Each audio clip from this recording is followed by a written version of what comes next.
Hello coders, আজকে আমি আপনাকে দুটি টুলের সাথে পরিচয় করিয়ে দিব। যে দুটি টুল ব্যবহার করে আপনি আপনার কোডিং অভিজ্ঞতাকে আরো স্মুথ করতে পারেন এবং আপনার পছন্দ অনুযায়ী যে কোনো গিটহাব রিপোকে আপনি যে কোনো ব্রাউজারে রান করে দেখতে পারবেন। আপনাকে লোকালি আর ক্লোন করে এসব ঝামেলা পোহাতে হবে না। আপনি যে কোনো রিপোকে আপনার ব্রাউজারে জাস্ট ওয়ান ক্লিকে কিভাবে রান করবেন এবং সেই রিপোর কোড বেসগুলো দেখবেন।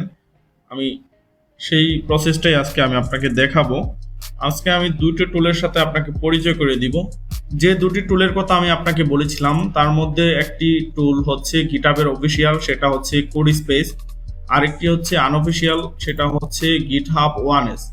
এই দুটি টুল ব্যবহার করে কিভাবে আমরা যে কোনো রিপোকে যে কোনো ব্রাউজারের মাধ্যমে রান করতে পারি ওয়ান ক্লিকে, সেই বিষয়টা দেখব। সেটার জন্য আমরা যে কোনো একটি পাবলিক রিপোকে আমরা বেছে নিব। সেটার জন্য আমি আমার একটা রিপোকে বেছে নিয়েছি। জাস্ট আমরা যদি প্রথমে দেখব গিটহাবের কোডস্পেস যেই টুলটা আছে সেটাকে আমরা কিভাবে ব্যবহার করতে পারি।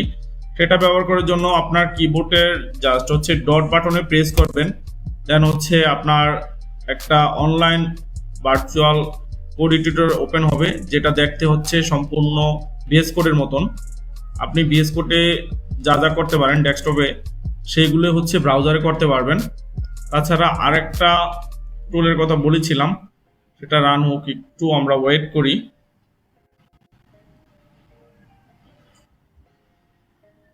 আমরা সাকসেসফুলি গিটহাব কোডস্পেসের মাধ্যমে আমাদের পাবলিক রিপোজিটরিটাকে আমরা রান করতে পেরেছি। এই জায়গায় শুধু একটাই জিনিস চেঞ্জ হয়েছে, github.com এর জায়গায় github.dev যদি আপনি লেখেন তাহলে আপনি এই আপনার অনলাইন কোড এডিটরটা আপনি অ্যাক্সেস করতে পারেন। আবার যদি ডেভের জায়গায় আবার কম লাগিয়ে দেন তাহলে পাবলিক যে রিপোজিটরিটা আছে সেটাকে আপনি অ্যাক্সেস করতে পারবেন। তাছাড়া আরেকটা টুলের কথা আপনাকে বলেছিলাম, সেটা হচ্ছে github1s। দুইটা সেমই কাজ করে, বাট এটা আপনার মান্থলি 6 আওয়ার 60 ঘন্টা আপনাকে ফ্রি দিবে। আর 1sটা আমি যতটুকু দেখেছি এটা ফ্রি, মূলত ওপেন সোর্স। সেই ক্ষেত্রে আপনার এই জায়গায় 1s যে github1sটা ব্যবহার করার জন্য আপনাকে কি করতে হবে, সেটা ব্যবহার করার জন্য আপনাকে মূলত গিটহাবের শেষে 1s লিখে এন্টার দিতে হবে। তাহলে আপনি সেম একটা vscode এর মতন এডিটর দেখতে পারবেন, যেটা আপনার ব্রাউজারে রান করতেছে ইজিলি।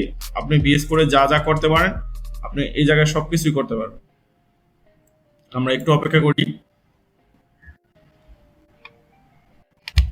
আমরা একটু অপেক্ষা করার পরে দেখতেছি ফুললি আমাদের যে প্রজেক্টটা আছে সেটা রান হয়েছে। আপনি চাইলে যে কোনো এক্সটেনশন ইনস্টল দিতে পারেন আপনার মন মতন।